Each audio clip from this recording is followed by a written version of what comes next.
Commodity 10 बजे 10 minute में आपका स्वागत है। हमेशा की तरह शुरुआत करेंगे एग्री मार्केट की 10 बड़ी खबरों के साथ। किस तरह की शुरुआत आज एग्री मार्केट की हुई है और फ्राइडे की क्लोजिंग क्या थी, ये भी आपको हम बताएंगे। सबसे पहले मसालों की बात करते हैं। जीरा, जहां पर मई का वायदा 22,350 के आसपास है, लोअर लेवल पर थोड़ी बहुत खरीदारी दिखी है, लेकिन अभी भी अराइवल्स के प्रेशर है।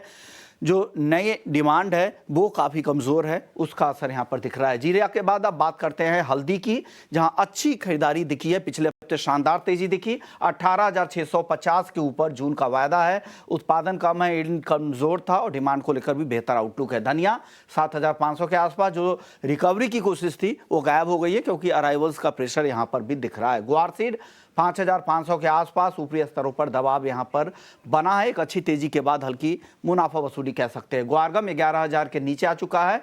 फ्राइडे के सत्र में 1% तक की गिरावट दिखी थी, आज धीमी शुरुआत यहां पर हुई है, 11,000 के आसपास ही भाव है।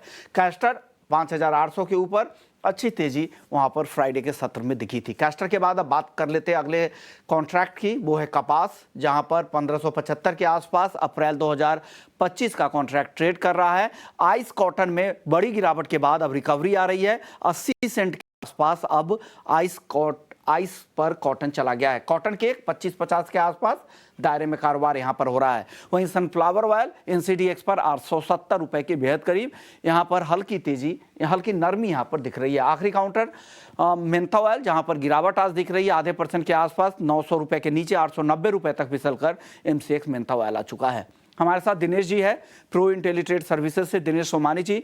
दिनेश जी, सबसे पहले हल्दी पे बताइए, जबरदस्त तेजी पिछले हफ्ते रही, क्या वो तेजी इस हफ्ते भी कायम रहेगी क्या?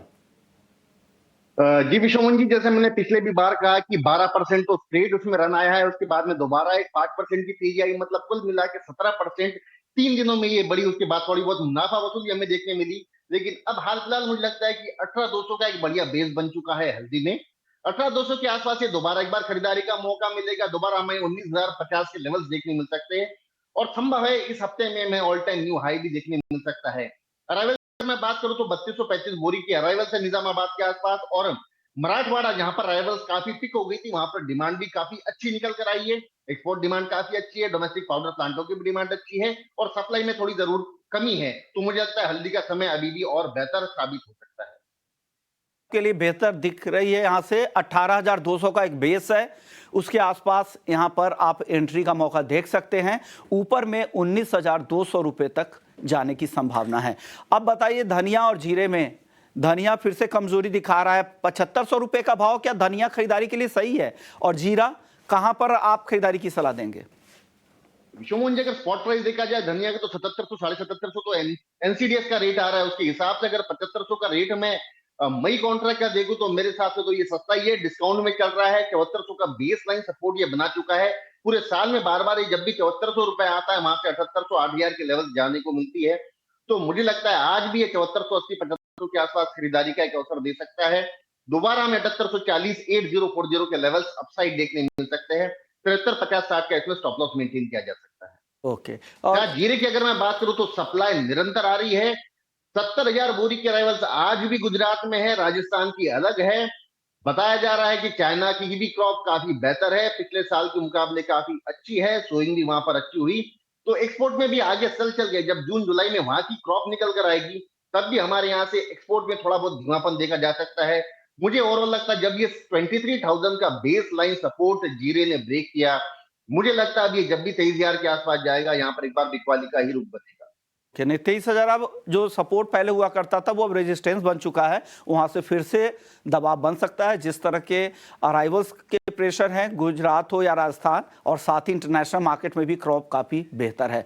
अब बताइए सर, ग्वारसीड ग्वारगम हल्की मुनाफा वसूली के बाद क्या फिर से खरीदारी बनती है क्या यहाँ पर ग्वारसीड ग्वारगम में? जी, एनसीडेक्स के सारे काउंटर्स कहूं तो मैं ग्वारसीड और ग्वारगम में ऐसा काउंटर लगता है जो स्ट्रॉन्ग एक रिकवरी दिखा सकता है। निचले स्तरों से ग्वार में ऑलरेडी एक 500 रुपए की तेजी आ चुकी है।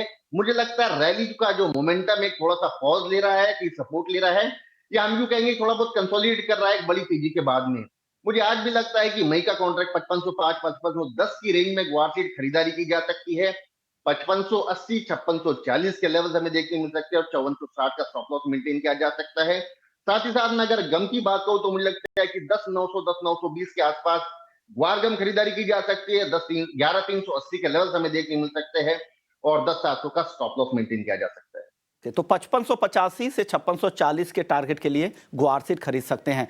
कपास और में वापस से यहां पर आइस कॉटन में तेजी दिख रही है, क्या अब यहां पर भी तेजी दिखेगी क्या घरेलू बाजार में? और कॉटन केक में भी बता दीजिएगा। ऊपर के लेवल्स अगर हम देखते हैं विश्वमोहन जी तो 103, 104 ये जो आइस कॉटन गया था वहां से हटा आ गया, तो ये निचले स्तर से एक पुलबैक रैली हम कह सकते हैं, इसमें तेजी वाली कोई बात अभी नजर नहीं आती। ऊपरी स्तर में जहां पर ये 22 से 25% बढ़ा था, ये दोबारा उसी लेवल पर आ चुका है, तो मुझे नहीं लगता कि कपास में हमारे यहाँ कोई ऐसी बड़ी तेजी की संभावना नजर आती है। कि पुलबैक रैली जो आइस कॉटन में आई है हमारे यहाँ थोड़ा बहुत सपोर्टिव रह सकता है। वहीं अगर मैं कॉटन सीड ऑयल केक की बात करूं तो इसमें डीमैट स्टॉक निरंतर बढ़ रहा है, जिस कमोडिटी में डीमैट स्टॉक बढ़ता है वहां पर तेजी रुक जाती है। हालांकि रेंज बाउंड एक्टिविटी है, 2520-30 के आसपास खरीदारी की जा सकती है, 2620-30 के आसपास बिकवाली की जा सकती है। ट्रेडर के हिसाब से एक बढ़िया काउंटर है, इन्वेस्टमेंट में इसमें कोई अभी दम वाली बात नहीं। इन्वेस्टमेंट का समय नहीं है, pull back rally international market में है, तो नीचे के लेवल पे आप या खरीदे या ऊपर बेचे, ट्रेडर के लिए है। अगर आप रिस्क ले सकते हैं तभी एंट्री करें। अब नॉन एग्री मार्केट की बात कर लेते हैं, जहां पर गोल्ड और सिल्वर में आज काफी मुनाफा वसूली दिख रही है। क्या हो रहा है सर, गोल्ड और सिल्वर क्या 72,000 एक बेस बन चुका है, सपोर्ट आपको दिख रहा है यहाँ पर, इस आसपास में खरीदारी करें या और गिरावट दिख रही है गोल्ड में? और सिल्वर भी बताइएगा। विश्वमन जी गोल्ड की अगर मैं बात करूं तो 61,000 से ये 74,000 गया था। एक 13,000 की बहुत ही फास्ट और फ्यूरियस रैली हमें देखने मिली है। जो जियोपॉलिटिकल टेंशन थी वो सारी चीजें फैक्टर्ड इन कर चुकी है। मुझे 73,000 का गोल्ड लेना समझ नहीं आता हाल फिलहाल, अनलेस एंड अनटिल 73,500 के ऊपर क्लोज हो, इसमें नई तेजी का रुख समझ नहीं आता है। हालांकि डाउनसाइड मुझे लगता है कि एक बार 71,800, 71,850 के आसपास के लेवल्स हमें देखने मिल सकते हैं। थोड़ा एक पुलबैक रैली कहीं आती है तो 72,310, 330 के आसपास इंट्राडे के हिसाब से बिकवाली करे। फिक्स स्टॉप लॉस 72,550 का लगाए और निचले स्तर हमें 71,850 के देखने मिल सकते हैं। ये लेवल है जो एक पिवट पॉइंट है जहां से दोबारा हमें पुलबैक रैलीज देखने मिल सकती है। 71,850 के टारगेट के लिए चांदी के लेवल्स क्या है सोमानी जी? जी बिल्कुल, 82,000 के आसपास सिल्वर मुझे लगता है थोड़ा बेस बनेगा। दोबारा मुझे लगता है कि 83, 183, 150 के आसपास जा सकता है। थोड़ी जो रैली हमने 10-12 हजार रुपए की देखने मिली थी, एक मोमेंटम में थोड़ा सा पॉज नजर आता है। बहुत ज्यादा अधिक मंदी मुझे सिल्वर में नजर नहीं आती। हालांकि मुझे लगता है कि गोल्ड यहाँ रुक जाएगा और सिल्वर अपनी रैली कंटिन्यू बरकरार करेगी। नहीं, सिल्वर में दम लग रहा है आपको? ये जो गिरावट आई है तो यहाँ पर मौके देखने चाहिए खरीदारी के। कच्चे तेल में फिर से गिरावट बढ़ी है, $86 के आसपास ब्रेंट क्रूड का भाव आ चुका है। हफ्ते भर में करीब 4.5% की गिरावट आ चुकी है। क्या और गिरावट दिख रही है कच्चे तेल में? विश्वमन जी 7320 जाने के बाद में ये 6800 आया था, फिर जियोपॉलिटिकल सिचुएशन थोड़ी टेंस हुई, उसके चलते दोबारा 7100 गया, लेकिन वहां से हमें दोबारा बार बार बिकवाली देखने मिल रही है। मतलब जो अपसाइड जा रहा है वो सेल ऑन रैली भी मुझे समझ में आ रही है। अगर मैं आज इंट्राडे की अगर बात करूं तो मुझे लगता है 6820 के आसपास क्रूड ऑयल सेल करना चाहिए। 6695 के लेवल्स हमें नीचे देखने मिल सकते हैं और 6900 का स्टॉप लॉस मेंटेन किया जा सकता है। ओवरऑल मुझे अब जो लगता है क्रूड में ये अपसाइड हो चुका है, ये थोड़ा सा डाउन ट्रेंड की ओर बढ़ता हुआ नजर आता है। अब मुझे यहां से crude oil sell on rally ही नजर आती है। क्या काउंटर नजर आ रहा है 6,695 के टारगेट के लिए? आज के लिए आप भेज सकते हैं। बेस मेटल्स में कुछ पसंद है क्या? वहां पर 15 दिनों में जिस तरह की रैली दिखी है, क्या वो तेजी इस हफ्ते रहेगी और कोई टॉप ट्रेड या सेल साइड में भी हो तो वो भी बता दीजिए।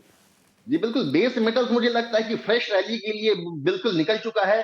कॉपर की अगर मैं बात करूं तो मुझे ये लगता है कि आने वाले एक महीने में ये सैकड़ा बदल सकता है। जो 840-50 के लेवल चल रहे हैं ये 900 पार भी हो सकते हैं। हाल फिलहाल इंट्राडे की अगर मैं बात करूं तो मुझे लगता है कि 845 के आसपास कॉपर खरीदारी करना चाहिए। 854 के लेवल हमें देखने मिल सकते हैं, 840-20 का इसमें स्टॉप लॉस मेंटेन किया जा सकता है। वहीं मुझे लगता है कि जिंक एक बेहतर और स्ट्रॉन्ग काउंटर उभर करके आएगा। निचले स्तर में अगर मुझे लगता है कि 249.50 के आसपास कहीं जिंक आता है तो बाय करना चाहिए।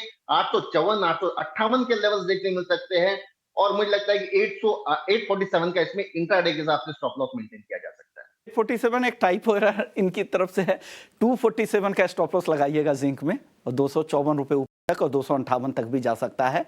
और कॉपर भी टॉपिक है सोमानी जी की तरफ से, यहाँ पर खरीदारी की सलाह। शुक्रिया सोमानी जी, आपने वक्त निकाला हमारे लिए। चलिए, कमोडिटी 10 बजे 10 मिनट में इतना है।